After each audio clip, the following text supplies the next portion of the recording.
अस्सलाम वालेकुम गाइस, कैसे हैं आप। उम्मीद करते हैं आप सब खैरियत से होंगे, खुश होंगे और हमारी दुआ है कि आप हमेशा खुश रहें, हंसते और मुस्कुराते रहें। मेरा नाम है रहमान अनवर और मैं हूं मोहम्मद सुहेल और मैं हूं ज़फ़र इकबाल। और आज हम जिस वीडियो पर रिएक्ट करने जा रहे हैं, इस वीडियो का टाइटल है रमीज़ राजा वो सैड दैट पाक should not play world cup in India arrives for commentary.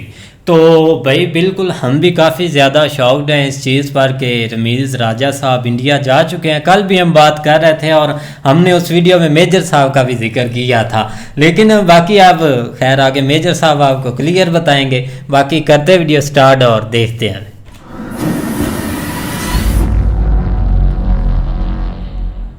आपको पता है कि वो बंदा बैठा है आपको बेइज्जत करने के लिए, वो 2 मिनट में अपने लॉजिक से, अपने तर्क से आपकी बेइज्जती कर देगा, आपको एक्सपोज कर देगा। कैसे पैसे दोस्तों? मोटे पैसे। मोटे पैसे लेके बोला है कि मैं सिर्फ इंडिया जाऊंगा नहीं, वो कहता है कि साहब मुझे ना कुरान शरीफ जलानी है। क्या वेरी गुड यार, वेरी गुड, जाओ जलाओ, तेल और माचिस भी हमसे ले लेना। तो कहां गई पाकिस्तान की गैरत और ऐसे 8-10 उर्दू के लंबे चौड़े शब्द कहां गए पाकिस्तान के?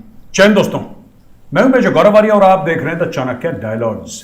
इस वीडियो को लाइक करिए, हमारे चैनल को सब्सक्राइब करिए, बेल आइकन दबाना बिल्कुल मत भूलिएगा।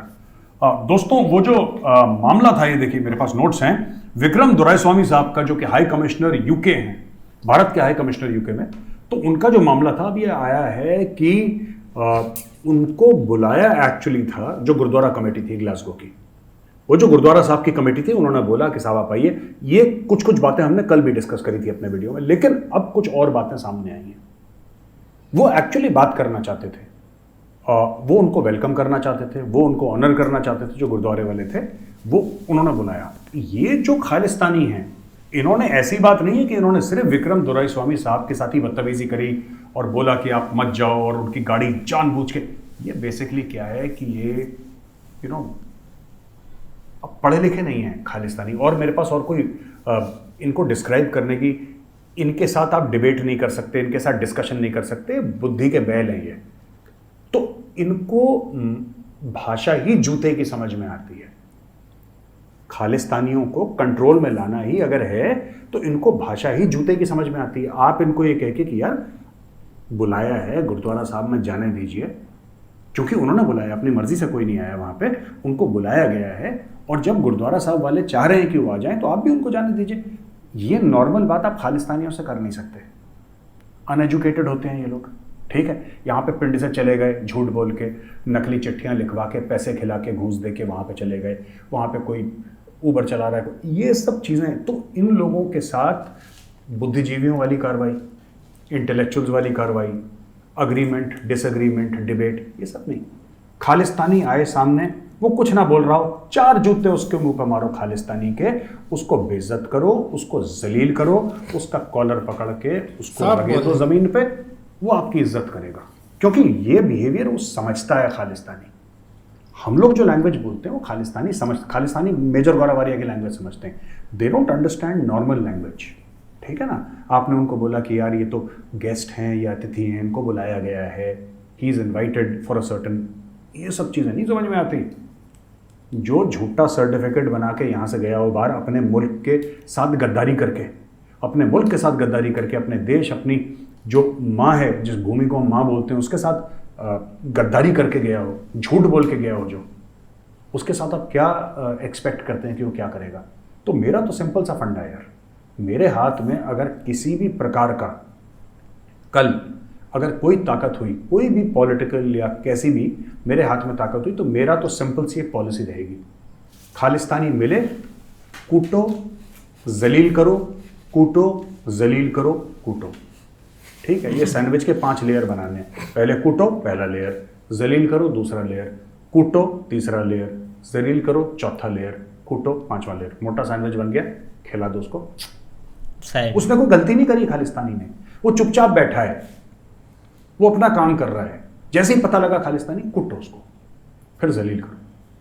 ये तभी कंट्रोल में आएंगे। ये आसान देखिए, ये खालिस्तानी क्यों सक्सेसफुल, कई लोग मुझसे पूछते हैं मेरे साथ, ये सक्सेसफुल कैसे हो गए वहां पे जाके, इन द सेंस कि ये हल्ला कैसे मचा लेते हैं, लोग सुन कैसे लेते हैं।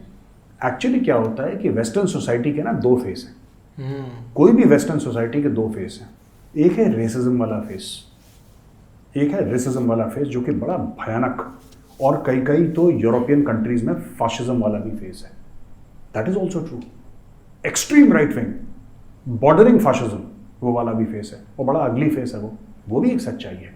एक दूसरी सच्चाई उनकी, एक दूसरा मुखौटा उनका है लिबरल का। उस मुखौटे का फायदा उठाते हैं खालिस्तानी, उस स्पेस में जिंदा रहते हैं जहां पे इनकी काफ़ी हरकतें इसलिए टॉलरेट करी जाती हैं क्योंकि लगता है कि ठीक है कहीं और से आए हैं और वहाँ पे इनको परेशान करा गया था, जो कि झूठा झूठा अपने सर्टिफिकेट में लिखते हैं खालिस्तानी। इनको मैं बता रहा हूँ, खालिस्तानियों को चाहिए मेजर गौरवारिया, और ये प्यार मोहब्बत इन सब नहीं समझने वाले, इनको मेजर गौरवारिया ही समझा सकता। उल्टा लटकाओ इनको और सारंगी बजाओ इनकी, उल्टा लटका के, then they will be happy. फिर देखना किस तरीके से तलवे भी चाटेंगे, पैर भी छुएंगे, बातें भी मानेंगे, और कितने प्यारे प्यारे इंसान। आप सोचो अपने दिमाग में, सोचो एक कमरा है, ठीक है, वहां पे एक लाइट जल रही है, एक बल्ब जल रहा है, राइट? उस कमरे में पन्नू है, गुरबत अपना लोमड़ी पन्नू है, और उस कमरे में मेजर गौरवारिया है, ठीक है, और गौरवारिया के हाथ में एक गुलदस्ता है। मैं तो सोटा सा वो बुके इन माय हैंड, डंडा। पन्नू है इतना अच्छा आदमी, वो नजारे सोचिए नजारे, तस्वीर की तस्वीर दे रिक्वायर दैट। इनको बुके चाहिए, they require bouquet from the hands of major Gaurav Arya. ये तभी मानेंगे, because I understand their psychology, I understand their mindset, and I am willing. मेरे साथ जो मैं कहता हूँ, आज मैं अपने बारे में बात करूँगा, मुझे ये पता है कि अगर आपको गटर साफ करना है तो आपको गटर में उतरना पड़ेगा। आप मुझसे डिसएग्री कर सकते हैं, आप ये कह सकते हैं मेरे साहब आप गलत बोल रहे हैं, वो आपका हक है, लेकिन ये मेरा विश्वास है, अगर आपको नाली साफ करनी है ना तो आपको नाली में उतरना पड़ेगा। नाली बाहर से साफ नहीं होती, और मैं उस नाली के अंदर, वो जो खालिस्तान है ना, नाली है जिसके अंदर कचड़ा बह रहा है, जिसको हम खालिस्तान कहते हैं, खालिस्तानी कहते हैं, माइंडसेट कहते हैं, उस नाली के अंदर मैं उतरने को तैयार हूँ। तो मेरे हाथ में शक्तियाँ नहीं हैं, पावर नहीं है, वरना भाई साहब मैं बता रहा हूँ, मैं इन खालिस्तानियों की ऐसी पतंग उड़ाता ना, इनके रात के सपनों में आता मैं, because I know exactly what to do to them. ये जो बुके में देने की बात कर रहा हूँ ना, मैं इनको कई बुके देता है एक दिन में, ठीक है, चलो भगवान को कुछ और मंजूर है, कोई बात नहीं, लेकिन मैं खालिस्तानियों को एक बात बता रहा हूँ कि बॉस, जिस दिन मौका मुझे लग गया हाथ में, छड़ना नहीं, जिस दिन मौका लग गया बेटा। एंड मैं एक बात अपने बारे में एक और बता दूं आज, today let me talk for 30 seconds about me. खालिस्तानियों, एक बात ध्यान रखना, आपको अलग अलग किस्म के इंडियंस मिले होंगे, मेरे दिल में रहम नाम की चीज़ नहीं है, ठीक है? जो इंडियंस हैं, जो भारतीय हैं, उनका मैं भाई हूँ, ठीक है? अगर उनको कहीं सीढ़ी चढ़ के जाना होगा ना, तो गौरव आर्या की पीठ हाजिर है, उसका कंधा हाजिर है, मेरे कंधे पे, मेरी पीठ पे पैर रख के ना ऊपर चले जाओ, मैं हाथ जोड़ के खड़ा रहूँगा, कोई बात नहीं। लेकिन जो देश के खिलाफ बोलेगा ना, या देश के खिलाफ काम करेगा, I can be very very ruthless. मेरे मन में क्षमा, दया, ये सब कॉन्सेप्ट है ही नहीं इन लोगों के लिए। And I can be very very vicious, I can be very vicious. इनको पता ही नहीं लगेगा कि कहाँ से गया और कहाँ से तीर निकला, इनको पता नहीं लगेगा। भोले शंकर करें कि आए कुछ हाथ में मेरे,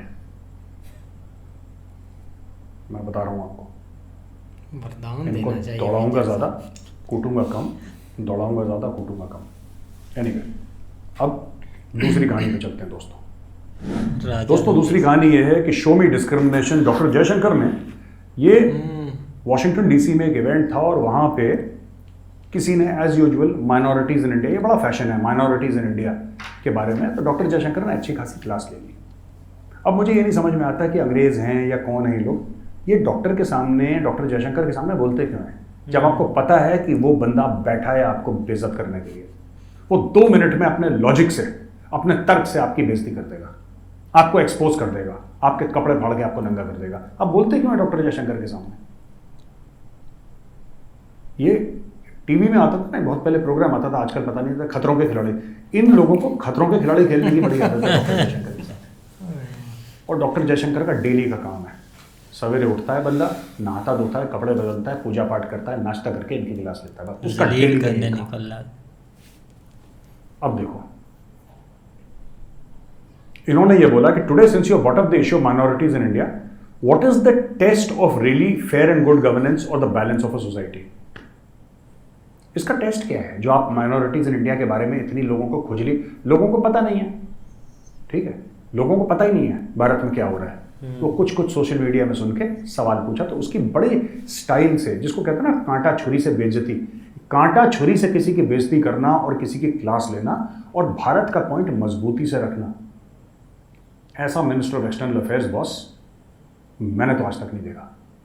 मुझे भी हो गए हैं 25-30 साल ये सब चीज़ें स्टडी करते हुए, मैंने ऐसा बंदा नहीं देखा डॉक्टर जयशंकर जैसा, ठीक है, जो जिसको पता है कि ताकत कहां पे दर्शानी है, देश की ताकत कहां पे है, वो फ्रंट दिखाना कैसे है, ये डॉक्टर जयशंकर से कोई सीखे। देखिए, उन्होंने बोला है कि भाई देखो, साफ सीधी बात है, अगर आप बात करें एमिनिटीज की यानी कि सहूलियात की, अगर आप बात करें बेनिफिट्स की यानी कि फायदे की, अगर आप बात करें एक्सेस की कि ये बैंक के लोन का एक्सेस है, कोई सरकारी स्कीम है उसका एक्सेस है, अगर आप बात करें हक की, राइट्स की, तो अगर आप डिस्क्रिमिनेशन की ही बात करेंगे तो दुनिया की हर सोसाइटी में डिस्क्रिमिनेशन होता है। दुनिया की भैया कोई ऐसी सोसाइटी है नहीं जहां पे डिस्क्रिमिनेशन नहीं होता। लेकिन भारत में आप ये देखिए जो चेंजेस हो रहे हैं, सोशल वेलफेयर स्कीम्स आ रही हैं और हर चीज को हमने डिजिटल बना दिया है, तो वहां पे ह्यूमन इंटरफेस है ही नहीं। The government is become faceless.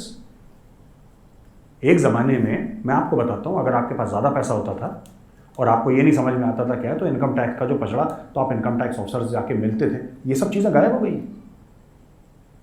भाई अगर उज्ज्वला गैस योजना है या किसी के घर में पानी आना है पाइप से, किसी के घर में बिजली आनी है, तो ऐसे नहीं है कि ये हिंदू का घर है और बीच में एक मुसलमान का घर है तो वहां से छोड़ के ऐसे बाईपास करके चली जाएगी। जो हिंदू को मिलेगा वो मुसलमान को मिलेगा।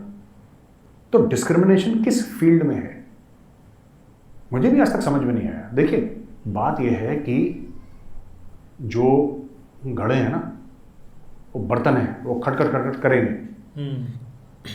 इतने बड़े देश में आपको एक दो चीजें वो बुरी हैं, हम उसको कंडेम करते हैं, मुझे भी बहुत बुरा लगता है, दिल पे चोट पहुंचती है, लेकिन ये होगा, ये अमेरिका में होता है, ये यूरोप में होता है, ये हर जगह होता है। अब देखिए क्या, अब यूरोप में देख लीजिए, डेनमार्क, लोग कहते हैं परफेक्ट प्लेस है, परफेक्ट डेमोक्रेसी है, परफेक्ट ये, परफेक्ट वो, हर दूसरे हफ्ते तो कुरान जला देते हैं। हर दूसरे हफ्ते वहां पे डेनमार्क में, नेदरलैंड्स में कोई ना कोई कुरान जला देता है। जलाता है कि नहीं जलाता? क्यों भाई? उनको तो कोई नहीं बोलता कि तुम लोग माइनॉरिटी के खिलाफ हो। आपने इंडिया में 140 करोड़ बंदे हैं, ठीक है, 150 करोड़ की जनसंख्या ऑलमोस्ट है हमारी, 40-50 करोड़ के बीच में, 140-150 के बीच में, और यहां पे मेजॉरिटी हिंदू हैं। आपने देखा किसी ने कुरान शरीफ जला दी? हमारे तो बीच में मुसलमान रहते हैं, और हाँ ठीक है, कभी कभी क्या होता है, हिंदू और मुसलमानों के बीच में खटपट होती है भारत में, नहीं होनी चाहिए लेकिन होती है। कई बार पॉलिटिकल मसलों को लेकर होती है, कभी सोशल मसलों को लेकर होती है, इसको लेकर, लेकिन largely the country is peaceful. Largely कितनी पॉपुलेशन है? नोएडा से थोड़ी सी ज्यादा होगी इन देशों की पॉपुलेशन, या दिल्ली का लगा लो, दिल्ली के आसपास की होगी। नोएडा की तो कम पॉपुलेशन है, दिल्ली को लगा के, दिल्ली एनसीआर से तो कम ही पॉपुलेशन होगी, नेदरलैंड फेदरलैंड की जितने की भी है। ये तो हर दूसरे हफ्ते कुरान शरीफ जला देते हैं यार। अच्छा, फिर भी ये डेमोक्रेसी है, फिर भी ये सेक्युलर है, फिर भी सब कुछ है, और इन्हीं की सरकार परमिशन दे रही है उनको जलाने के लिए। आप सुनो मेरी बात, इन्हीं की सरकार कह रही है, वो कहता है कि साहब मुझे ना कुरान शरीफ जलानी है, क्या वेरी गुड यार, वेरी गुड, जाओ जलाओ, तेल और माचिस भी हमसे ले लेना फ्री, तुम जलाओ। यार हद हो गई। आप किसी के धर्म ग्रंथ को बोल रहे हो जला दो, ये फ्रीडम ऑफ स्पीच है क्या? ये नेदरलैंड की सरकार का ये फर्ज नहीं था कि उस बंदे को बैठाना, वहां पे समझाना कि बेटा आप जो कर रहे हो गलत कर रहे हो? वो किसी की भी जिसको कहते हैं कि किताब हो, रिलीजियस बुक हो, वो हिंदुओं की हो, मुसलमानों की हो, सिखों की, ईसाइयों की, किसी की भी, उसकी मान्यता बराबर होती है, उसकी रिस्पेक्ट बराबर होती है। आपको नहीं करना है, गलत चीज़ है। इख्तलाफ अपनी जगह है, हो सकता है आपको मुसलमानों की कोई बात समझ में ना आए, हो सकता है मुसलमानों को हिंदुओं की कुछ बात समझ में ना आए, दोनों को ईसाइयों की बात समझ में ना आए, वो अलग चीज़ है, उसके ऊपर बैठकर डिस्कशन हो सकता है। लेकिन किसी की धार्मिक ग्रंथ को फूंक देना तेल लगा के और उसको बोलना नहीं शाबाश, ये तो फ्रीडम ऑफ स्पीच है, होता है यूरोपियन कंट्रीज में। कोई बोलता है उनको कुछ? कोई नहीं बोलता, ना कोई बोलेगा उनको, क्योंकि गोरा डिसाइड करता है कि क्या अच्छा है और क्या बुरा है। और गोरा आपको मॉरल लेक्चर दे सकता है, फौज में इसको एमएल बोलते हैं ना, गोरा मॉरल लेक्चर आपको दे सकता है, वो गोरे का हक है। तो डॉक्टर जयशंकर ने फिर इनको दिया ठोक। अच्छा जी, 2-3 और खबरें हैं। रमीज राजा पीसीबी, पाकिस्तान क्रिकेट बोर्ड के जो चीफ हैं, वो भाई साहब एक जमाने में तो बड़े गुस्सा हुआ करते थे जब एशिया कप वाला मामला हुआ था ना दोस्तों, याद है आपको एशिया कप वाला मामला? तो जब ये जय शाह वगैरह ने बोला था कि इंडिया की टीम एशिया कप के लिए पाकिस्तान नहीं जाएगी, भाई साहब ये आदमी इतना गुस्सा था रमीज राजा, इसने बस अपने बाल नहीं नोच लिए, बाकी इसने सब कुछ कर दिया। इंडिया अपने आप को क्या समझता है? इंडिया बड़ा एरोगेंट हो गया है, बड़ा घमंडी हो गया इंडिया। अगर इंडिया नहीं आता है पाकिस्तान तो हम भी नहीं जाएंगे, जब वर्ल्ड कप होगा हम भी इंडिया नहीं जाएंगे। इसने पूरा बवाल करा, पूरा मतलब इसने ऐसा भंगड़े डाले इसने वहां पे कि ये बन गया सबकी डार्लिंग, क्योंकि पाकिस्तानी वैसी बैल बुद्धि है, उनको समझ में आ गया कि हाँ ये तो बिल्कुल जिहादी है, देखो ये तो भाई है, साडा भरा है। तो साडे भरा के चक्कर में उन्होंने बोल दिया कि साहब चलो जिहादी है, कोई बात नहीं, चलो चलो चलो चलो चलो बढ़िया, हम नहीं जाएंगे, ये नहीं जाएंगे, ये नहीं जाएंगे, इंडिया फलाना इंडिया ढंका, सब कुछ कर दिया। अब ये पता लगा है कि रमीज राजा ने मोटे पैसे, कैसे पैसे दोस्तों? मोटे पैसे लेके बोला है कि मैं सिर्फ इंडिया जाऊंगा नहीं, मैं कमेंट्री भी करूंगा, मोटे पैसे। वो कहाँ गई पाकिस्तान की इज्जत, वो कहाँ गई पाकिस्तान की आबरू, कहाँ गई पाकिस्तान की गैरत, और ऐसे 8-10 उर्दू के लंबे चौड़े शब्द कहाँ गए पाकिस्तान के, जिसके लिए रमीज राजा खड़ा हुआ था कि अगर इंडिया नहीं आ सकता तो हम भी नहीं जाएंगे। मैं यही बता रहा हूँ, इसको कुछ नहीं, एक रोटी एक बोटी मिला के ऐसे देख लो, जीप का लप लप करते लप लप इंडिया। अभी कमेंट्री करेंगे देखना, बाल रंग के ना, लंबे लंबे बाल अपने रंग के रमीज राजा कमेंट्री करेगा इंडिया में। क्यों? पैसा है। इंडियंस ने बोला देखो ये जो बोलता है ना, इनके बोलने पे, पाकिस्तानियों के बोलने पे सीरियसली मत लिया करो जी, कोई पता नहीं चलता, कोई भी चीज़ ये बोलते हैं इनकी बात में कोई दम नहीं होता, कीमत बढ़ा ये फालतू की बकवासियात करते हैं, कुछ नहीं। इनको कितने डॉलर चाहिए कि जनाब मुझे $10 चाहिए, अच्छा इसको 20 दे दो यार, 20 दे के खत्म करो, चुपचाप बैठ जाए यहाँ पे, बकवास करते रहना, हर मैच में बकवास करना थोड़ी बहुत, वो खुश है। ये बंदा रमीज राजा, इसने पाकिस्तान की इज्जत दांव पे लगा के अब ये इंडिया आएगा पैसे कमाने। चला नहीं गया, मैं तो कह रहा था पहले से फ्रॉड है सबके सब, मैंने पहले ही बोल दिया था, आप मेरे पहले वीडियो देख लीजिए, मैं बोला था फ्रॉड है। इनको एक बोटी गिराई और ये सांप जैसे आएंगे ऐसे ऐसे करते हुए बोटी को देखने के, ये इनको चाहिए पैसा। और देखिए पैसा हम सबको चाहिए, हम सबकी जरूरत है पैसा, घर पैसे से चलता है यार, परिवार पैसे से चलता है, लेकिन अपनी इज्जत दांव पे लगा के अपना थूक के चाटना, ये कोई पाकिस्तान से सीखे। और रमीज राजा इज अ लिविंग एग्जांपल। अभी भाई साहब इंडिया में आके वर्ल्ड कप की कमेंट्री देंगे, क्योंकि इन्होंने मोटा पैसा पकड़ लिया है। भारत से नफरत करते हैं, लेकिन भारत का पैसा, वाह वाह वाह, भारत के पैसे में तो स्वाद ही कुछ और है जी। रमीज राजा जी क्यों मजा आ रहा है? चखली चटनी तुमने भी, चलो कोई बात नहीं, वेलकम टू इंडिया है, आ जाओ आ जाओ। आखिरी जो खबर है दोस्तों, आखिरी खबर यह है कि आर्मी और एयरफोर्स ने 156 प्रचंड हेलीकॉप्टर्स लेने का फैसला करा। 156 additional light combat helicopters, LCH है, लाइट कॉम्बैट हेलीकॉप्टर्स, जिनको प्रचंड कहते हैं। और ये बॉर्डर, चाइना का जो बॉर्डर है, लाइन ऑफ एक्चुअल कंट्रोल जिसको कहते हैं, वहां पे ये तैनात होंगे। दोस्तों डिफेंस एक्विजिशन काउंसिल ने प्रपोजल के लिए बोला है कि आर्मी को 90 मिलेंगे प्रचंड और इंडियन एयरफोर्स को 66 मिलेंगे। अच्छा, ये एज एन आर्मी पर्सन मुझे थोड़ा सा अच्छा लग रहा है, पहली बार ये देख रहा हूँ कि आर्मी को ज़्यादा मिल रहे हैं फ्लाइंग एसेट्स, अगर हम इनको लूज लैंग्वेज में बोल दें, ये मुझे फौज को, आर्मी को ज़्यादा मिल रहे हैं। मैंने ये कैसे हो गया कमाल यार। According to this media report, army to get 90% and Indian air force to get 66। अच्छा, ये प्रचंड के बारे में है कि ये जोधपुर एयरबेस में इंडक्शन हुई थी पिछले साल इसकी, प्रचंड की। प्रचंड टेक ऑफ कर सकता है 16,400 फुट के ऑल्टीट्यूड से, यानी कि सुपर हाई ऑल्टीट्यूड से ये टेक ऑफ कर सकता है। ये बहुत बड़ी बात है दोस्तों। ये कई ऐसे हेलीकॉप्टर है दुनिया में, बड़ा तगड़ा फायर पावर है, ये है वो है, लेकिन वो उस हाई एल्टीट्यूड में टेक ऑफ नहीं कर पाते, उड़ नहीं पाते। प्रचंड वहां से टेक ऑफ कर सकता है, वहां पर लैंड कर सकता है। प्रचंड बनाया ही इसलिए गया है। तो ये प्रचंड के बारे में। और the helicopter can carry out operation such as combat search and rescue. ये CSAR कर सकता है, destruction of enemy air defence कर सकता है, काउंटर इंसर्जेंसी ऑपरेशंस में ये काम आ सकता है। Slow moving aircraft and remotely piloted aircraft के ऊपर हमला कर सकता है। बंकर बस्टिंग ऑपरेशंस ये कर सकता है, काउंटर इंसर्जेंसी ऑपरेशंस। हाँ गाइस, तो जैसा हमने देखा बिल्कुल एक खालिस्तान पर, तो खैर उस पर तो हमने कल वीडियो मेजर साहब की बनाई थी, उन्होंने ये टॉपिक ज़रूर कवर किया था। लेकिन फिर से एक बार डॉक्टर एस जयशंकर साहब को देखा जाए तो उनसे फिर वही भाई एक मिनॉरिटीज़ वाले, या जब भी कोई ऐसा मुद्दा उठता है, अब जब भी ये होता है ना, तब भी भाई उनको बस एक ही सवाल पूछा जाता है कि आपके इंडिया में बहुत ज़्यादा ना जुल्म हो रहा है। भाई आप इस चीज़ को देख ले कि ये पाकिस्तान से भी गया गुजरे रिपोर्टर हैं, क्योंकि इधर दूसरे तीसरे से पूछ ले तो वो यही हमें बोलता है कि पाकिस्तान में जुल्म हो रहा है, पाकिस्तान में मुस्लिम को ये हो रहा है, पाकिस्तान के मुस्लिम इंडिया के मुस्लिम के साथ ऐसा हो रहा है। तो वही सेम मुझे तो लगता है कि ये बिल्कुल सेम ही है कि जब भी कोई बात होती है इनको कोई मुद्दा और मिलता ही नहीं है। अब देखे ना, नहीं इन्होंने इतना जोर लगाया ये कनाडा वाला या ऐसी चीज़ों का, लेकिन उसका कुछ असर नहीं हुआ। और इन्होंने आखिर क्या किया कि इन्होंने वो पकड़ा मुद्दा और आकर ये भी थोप दिया कि आप बताएं वह जुल्म हो रहा है, हो रहा है, हो रहा है। लेकिन दूसरे मुल्कों में वाकई मेजर साहब ने बोला है कि अब ये कुरान मजीद वाला जो भी मुद्दा है ना, ये बहुत ज़्यादा है, लेकिन उस पर कोई भी नहीं बोलता, क्योंकि इन्होंने भाई सीधा सीधा कीचड़ उछालना है और वो ये उछाल रहे हैं। लेकिन ये चीज़ है, बाकी आपकी बात बिल्कुल ठीक है कि जो गोरा डिसाइड करता है ना वही होता है, वही सब कुछ होता है। लेकिन आप दुनिया की हिस्ट्री पीछे से लेकर आप तक देख लेना, पहले जो 5 सबसे ज्यादा जिन्होंने बंदे मारे हैं ना, वो ये गोरे ही हैं। ठीक है, इन्होंने 1 2 3 4 5 तक इनके गिन लें।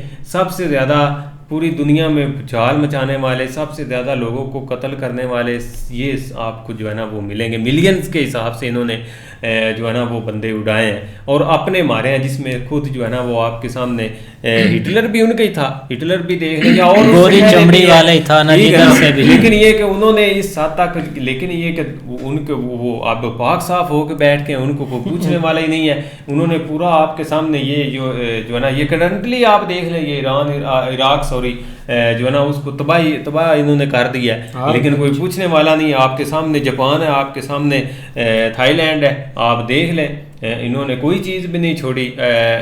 जो है ना वो मतलब आपको जो है ना वो लाखों के हिसाब से मिलेंगे जो जहाँ पे इन्होंने जुल्म किया, लेकिन वो पाक साफ हैं हर तरह से, क्योंकि वो खुद डिसाइड करते हैं कि हमने क्या करना, हमने क्या क्या नहीं करना।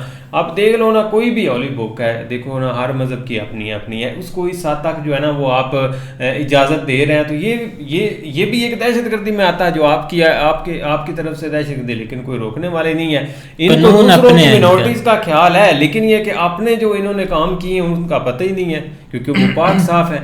लेकिन आने वक्त बदलेगा ज़रूर, आप देखना कुछ थोड़ा सा डायरेक्शन चल रही है। हम ये नहीं कहते कि हमारी तरफ से कोई इनको आगे, लेकिन ये कि चलो हुआ तो है ना स्टार्ट। नहीं, सही बात है कि डॉक्टर एस जयशंकर इसलिए पसंद है कि वो एक इनको काउंटर आगे से मुंह पे करते हैं। लेकिन अब देखो ना, अब ये नहीं कि डॉक्टर एस जयशंकर जाते हैं या वो ही इनको दबा सकते हैं, वो दबाना उनका हक बनता है, क्योंकि पीछे एक पावर है, उनको पता है मेरे पीछे पूरी मेरी कंट्री खड़ी हुई है। चाहे मैं इधर जो मैं बात कर रहा हूँ ना, मेरा एक वर्ल्ड मेरी कंट्री का वर्ल्ड है, ये मेरा वर्ल्ड नहीं है, मैं अपने आप से बोल रहा हूँ। लेकिन जाते ये भी हैं, पाकिस्तानी भी जाते हैं, लेकिन ये तो भाई उधर अपना रूम में सो कर आ जाते हैं, या कुछ डील वगैरह एक मासूम लोगों की जान की और वापस चले आए, ये कुछ नहीं कर सकते। आप देखो ना, जब एक मिनॉरिटी का सवाल पूछते हैं इंडिया से, सही बात है, इतना बड़ा मुल्क है, होते रहते हैं। आप आए दिन अमेरिका में आ जाए, वो डेली कोई ना कोई उधर स्कूल पर हमला कर देता है, कोई उधर काले को मार देता है, एक वाइट को, जो भी उनके हत्थे चढ़ता है। और सबसे बड़ी मिसाल आप फ्रांस पर देख लें, फ्रांस में उन्होंने कितने निपटाए हैं। हाँ। किसी ने आज तक उससे वो किसी ने उससे क्वेश्चन किया उसके प्राइम मिनिस्टर के साथ कि आपने ऐसा क्यों किया या ऐसा आपका बनता नहीं था, कुछ भी नहीं है, ये बस ड्रामा करते हैं। लेकिन डॉक्टर एस जयशंकर भाई इनको एक करारा जवाब देते हैं, जब देते हैं तो आगे से ऐसे चुप भी हो जाते हैं, इसमें कोई डाउट नहीं है। तो ऐसे चलना है, अब भाई उनके कानून है बनाए हुए, अब जो भी हो जाए। लेकिन स्वीडन पर है या कुरान मजीद जलाने पर तो ये एक सही बात है, बहुत बड़ी गलत बात है। इस साल उन्होंने 4-5 बाइबल भी जलाई हैं, तो क्या एक मतलब के एक ईसाई बोले हैं? नहीं बोले, क्योंकि उनको पता है इन्होंने कुछ नहीं करना, ना तो इन्होंने एक्शन लेना है। तो जब ये बात हुई तो ये इस पर भी नहीं वो बोले, तो वो चीज़ें उधर चलती जानी है। और आपके सामने सबसे बड़ी मिसाल आज की तुर्की है। तुर्की आपको याद है आज अंकरा में उन्होंने मतलब कि आगे जाकर एक धमाका कर दिया।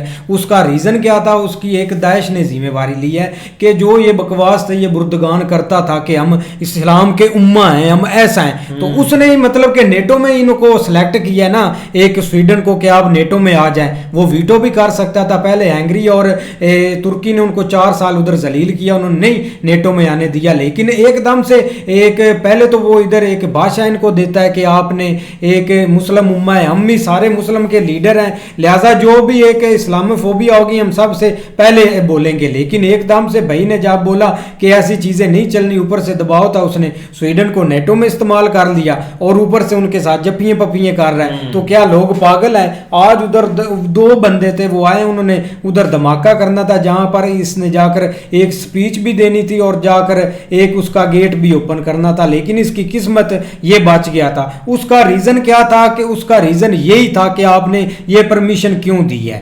लिहाजा आप कुछ चीजें तो रोक सकते हैं ना, आपके पास इख्तियार है, लेकिन आपने नहीं ऐसा किया, तो वो एक रीजन था। 2015 में आ जाए तो उन्होंने 200 बंदा दाइश ने मारा था, जब ये थोड़ा जाए इसने इस्लामोफोबिया एक निपटाई थी एक ओपनली, लेकिन बैक पर इसके कुछ चीजें नहीं करता था, तो इसलिए वो चीजें चल रही है। लेकिन होगा कुछ नहीं, बस भाई ये ऐसे ड्रामा करते हैं और गोरों के ये भाई गुलाम है हर बंदा। हाँ बिल्कुल। इंडिया अब थोड़ा सा इंडिया ने आंखें दिखाई हैं, सही किया है, सही सारे इकट्ठे हो गए, जितनी भी कंट्रीज है ना गोरों की, उन्होंने देख ले के सीधे हो गए, फिर उन्होंने जाल फेंका है कि किसी ना किसी तरह इनको पकड़ा जाए। तो वो कोई नहीं भाई, इंडिया हाथ ही नहीं आ रहा। अब डॉक्टर एस जयशंकर है, उन्होंने जाकर ऐसे ऐसे करारे जवाब दिए हैं, तो फिर उनकी और भाई फट के हाथ में आ गया कि अब यहाँ पर क्या कहा जाए। और वही उनके पास वही एक क्वेश्चन बचा है कि भाई आप नोटिस, आपके वहाँ ये हो रहा है वो हो रहा है, रोज़ लड़ाई हो रही है, इतने बड़े दंगे हो रहे हैं। लेकिन यकीन माने आज तक हमने ऐसा कोई वाक़या नहीं देखा जिसमें भाई कुरान मजीद के बारे में हमने कभी सुना हो,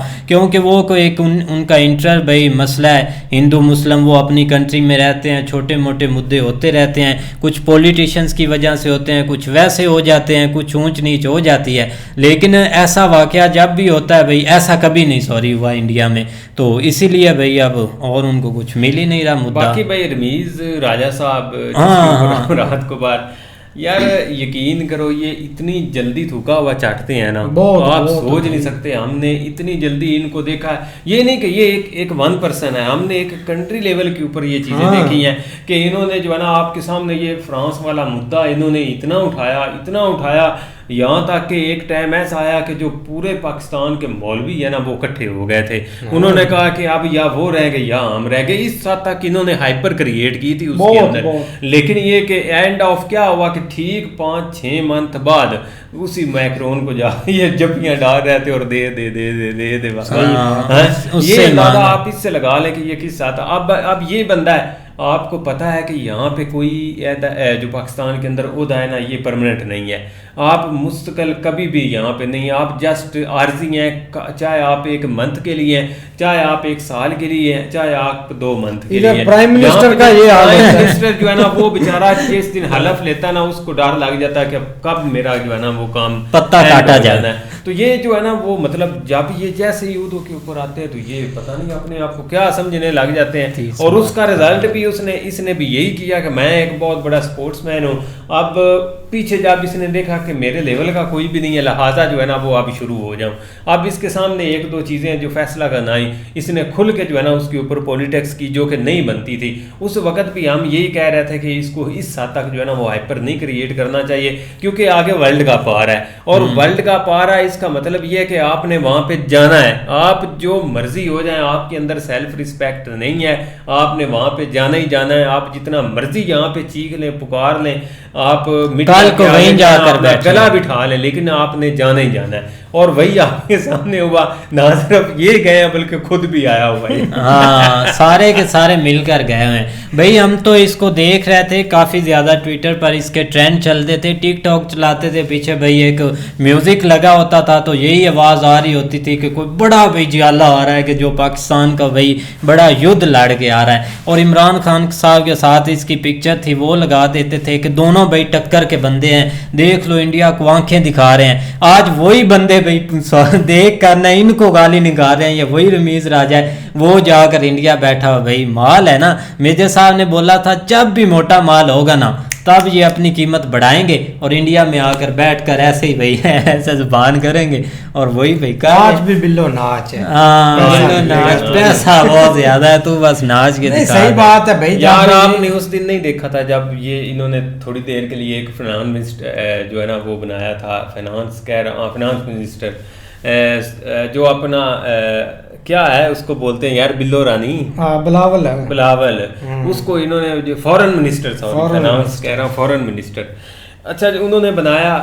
वो भाई उसको पहले थोड़ा मौका मिला कहीं पे इधर यूरोप टूर श्यूर करने का, क्योंकि ये इतने एक आप समझ लें कि एक इनका दिमाग ही अजीब सा है कि जैसे ये यहाँ से निकलते हैं ना, ये भूखे हैं हर चीज़ के, ये फैब के भूखे हैं, ये एक खूबसूरती के भूखे हैं कि जो हमें जो कोई नई चीज़ें जैसे इनको बस इनके मेंटली जो है ना वो बचपन इनके से लेकर दिमाग जो है ना वो जिस तरह वो मेजर साहब बोलते हैं कि पूरी नाली है, तो ये है। तो इनको कोई कंट्री का ये यहाँ से जाते हैं, इन्होंने बड़े बड़े होटल बुक किए होते हैं, वहाँ से जो है ना वो बस एक मीडिया को जब तक हमने पहुंचना उस वक्त तक आपने दिखाना है, अभी पहुंच गए। उसके बाद जो इन्होंने वहाँ पे मौजें करनी होती हैं, कोई इधर जा रहा है, कोई इधर जा रहा है, कोई यही जस्ट इनका कोई एक मतलब क्वालिफिकेशन के हवाले से इनका कोई, तो इसने उधर जाके भाई पीएम मोदी जी के बारे में क्या बोला था आपके सामने ही है, क्या क्या इसने वर्डिंग इस्तेमाल की। ठीक जब एक सामने इनके इवेंट आया, वहाँ पे इन्होंने अटेंड करना था, तो वहाँ पे जो है ना ये फौरन जाके वहाँ पे बैठ भी गया।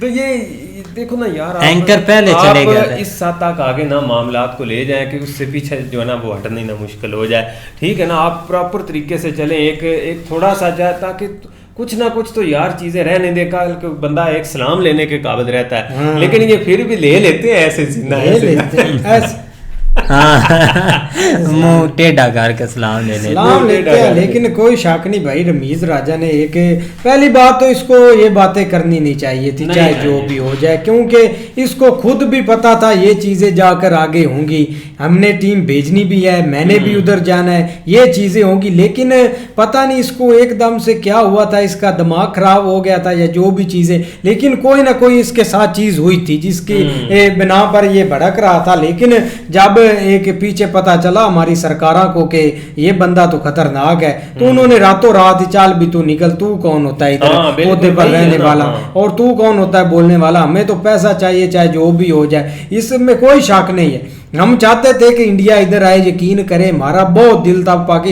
इंडिया इधर टीम आए, और एक ये पूरे हमने जो पाकिस्तान की सिक्योरिटी है ना वो भी उधर लगानी पड़ती तो इंडिया इधर आती, बहुत खुशी होती इंडिया इधर आता। लेकिन नहीं आए, अच्छा किया नहीं भी आए, क्योंकि इधर भाई एक ये खुद नहीं सेव, क्योंकि इधर ये क्रिकेट भी खेलते हैं, पीछे धमाका हो जाता है, उधर से धूम भी निकलता है, फिर भी हमारा चाचा बोलता है मैंने एक ओवर खेल कर जाना है इधर से। वो पेशावर वाली साइड पर मैच हो रहा था तो वो पीछे से कहीं बम ब्लास्ट हो गया, चाचा आगे खेल रहा था, चाचा ने बोला मैं ओवर खेल कर जाना है चाहे इधर जो भी हो जाए। तो दूसरी टीमों को इधर क्या खतरा यार, हमारी बलूचिस्तान की पूरी फुटबॉल की टीम गायब हो गई है, आपको पता है पूरी टीम, वो अच्छे लड़के खेलते थे यंग, उनका पता ही नहीं उनको कौन उठा कर ले चेक गया। तो मेजर साहब ने पोस्ट भी लगाई थी ट्विटर पर, काफ़ी दिन हो गए, तो वो एक हमारे खुद स्पोर्ट इधर एक नहीं बचा रहे सेफ, तो दूसरों को हम इनवाइट कैसे करेंगे। लेकिन पाकिस्तान उधर भाई गया है, अच्छा एक उधर खेलना भी चाहिए, चाहे जो भी हो जाए कंट्री में। एक स्पोर्ट को इस हद तक नहीं रखना चाहिए कि लोग एक स्पोर्ट से ही बाइकाट कर दें। लेकिन रमीज राजा ने वाकई भाई धो कर चाटी है इसमें कोई शक नहीं।